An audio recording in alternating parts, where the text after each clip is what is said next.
ایک بندہ مسلم اور کافر میں یہی ایک کلمہ فرق کرتا ہے کہ مسلمان دنیا کا وہ واحد انسان ہے کہ جو صرف اور صرف توحید پر اپنا ایمان اور یقین رکھتا ہے، اللہ کے ساتھ کسی کو شریک نہیں کرتا.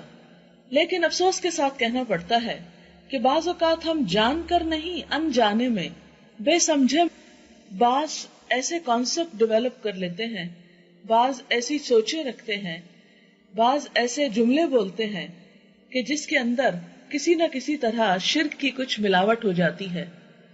جیسے کہ نبی صلی اللہ علیہ وسلم نے فرمایا تھا کہ میری امت میں شرک اس طرح داخل ہو جائے گا جس طرح سیاہ رات میں سیاہ پتھر پر سیاہ چونٹی چلتی ہے تو کسی کو پتا نہیں چلتا کہ یہاں کوئی چونٹی چل رہی ہے.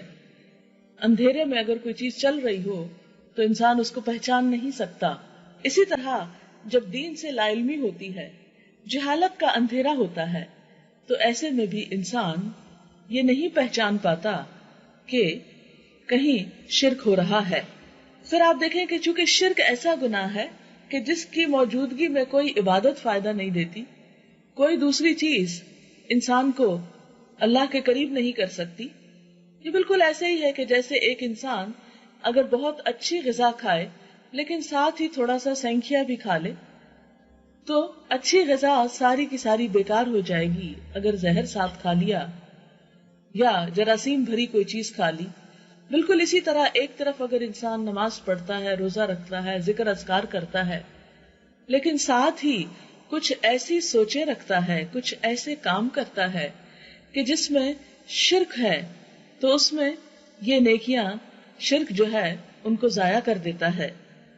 ویسے تو ساری زندگی ہی اطاعت اللہ کی عبادت کہلاتی ہے، لیکن خاص طور پر جو ہمارے ریچولز ہیں جیسے نماز ہے، روزہ ہے، حج زکوٰۃ ہے، یہ سب کچھ صرف اور صرف اللہ کے لیے ہونا چاہیے. مثلاً ہمارا سجدہ اللہ کے سوا کسی اور کے لیے نہیں ہونا چاہیے. لیکن افسوس کے ساتھ کہنا پڑتا ہے کہ بعض اوقات ہمارے ہی مسلمان بھائی بعض قبروں کے آگے سجدہ کرتے ہیں، جس کا میری اپنی آنکھوں نے مشاہدہ کیا. بعض اوقات قبروں کے گرد طواف کرتے ہیں، بعض اوقات ان سے دعائیں مانگتے ہیں اور صاف الفاظ میں اللہ کے علاوہ دوسروں کو پکارتے ہیں. مثلاً آپ دیکھیں کہ کتنا عام ہے یہ جملہ ہمارے ہاں، یا علی. چلو اتنا ہوتا تو کوئی سوچتا کہ یہ شاید ویسے ہی ایک عادتاً جملہ بولا، لیکن ساتھ لگاتے ہیں مدد، یا علی مدد. اور واضح عقیدہ یہ رکھتے ہیں کہ ہماری مشکلات میں حضرت علی رضی اللہ تعالیٰ عنہ مدد فرماتے ہیں غائبانہ طور پر. اب دیکھیں کہ ایک مدد طلب کرنا ہوتا ہے کسی انسان سے. جیسے مثال کے طور پر اگر میں یہ ٹیپ ریکارڈر اٹھا نہ سکوں تو میں آپ سے کہوں کہ ذرا آئیے میری مدد کیجیے، یہ شرک نہیں کہلاتا. یہ مدد اسباب کے ساتھ ہے، یعنی آپ کو اللہ نے ہمت طاقت دی ہے، آپ چل کے میرے پاس آ جاتی ہیں اور ہم مل کر اس کو اٹھا لیتے ہیں، یہ شرک نہیں ہے.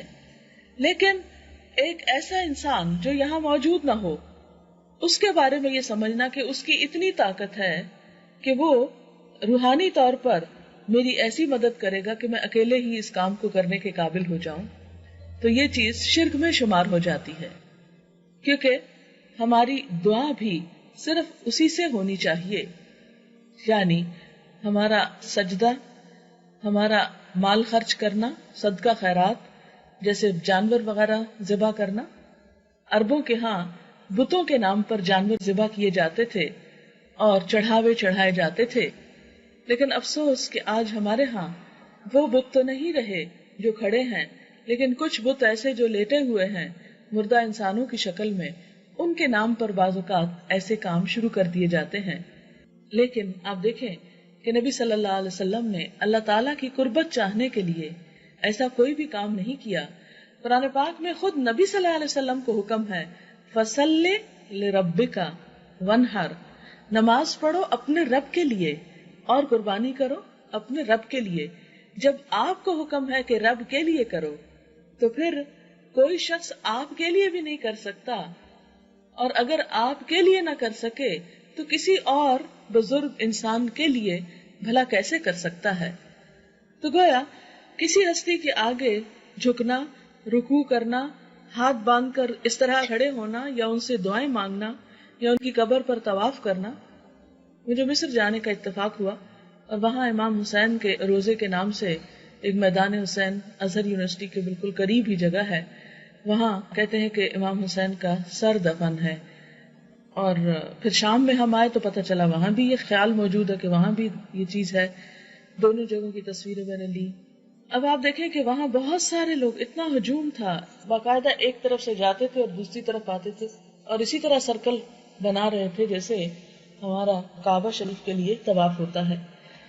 اور اس میں باقاعدہ پکار کر ان کو دعائیں کی جا رہی ہیں، یہ سوچ کر کہ وہ سن رہے ہیں اور ہماری مدد کریں گے اور ہمارے کام آئیں گے. یہ چیز قرآن کی تعلیمات کے سراسر خلاف ہے. کہیں بھی قرآن پاک میں اللہ کے علاوہ کسی اور کو پکارنے، کسی اور سے دعائیں مانگنے، کسی اور کے آگے حاجت رکھنے کی کوئی بھی گنجائش نہیں ملتی.